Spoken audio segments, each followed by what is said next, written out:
बहुत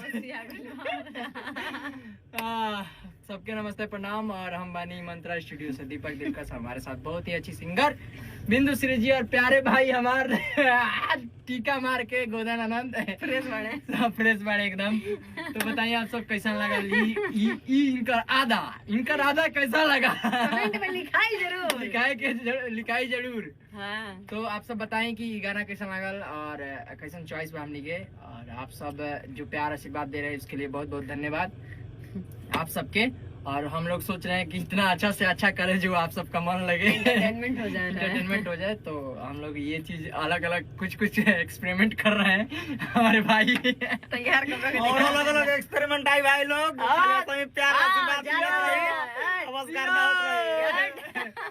चलिए फिर मिलते हैं दूसर वीडियो में। तब तक के लिए नमस्कार प्रणाम और आगे भी आशीर्वाद बनाए।